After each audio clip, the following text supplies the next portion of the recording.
नमस्कार. मी डॉक्टर अनघा वैद्य. हां, हे बघा, मी डॉक्टर या नात्याने एकच सांगू इच्छिते आणि माझं ते कर्तव्य आहे की आपण फक्त आईला किंवा बाळाला दोघांपैकी एकालाच वाचवू शकतो. नाही म्हणजे घाबरून जाऊ नका, पण तुम्हालाही सांगणं माझं कर्तव्य आहे. तुम्ही बघताय 2 तास झाले आपले अथक प्रयत्न चालू आहे.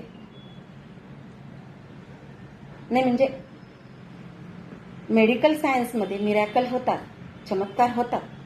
परमेश्वराजवळ प्रार्थना करा, सगळं ठीक होईल आणि घाबरून जाऊ नका. आपल्या काही फॉर्मॅलिटीज आहेत त्या तुम्ही कंप्लीट करून द्या. ओके सिस्टर, सरांच्या जरा फॉर्मवर सह्या घ्या आणि तुम्ही जेवढ्या लवकर डिसिजन घेणार आहात तेवढ्या आम्हाला कामाला सुरुवात करता येईल.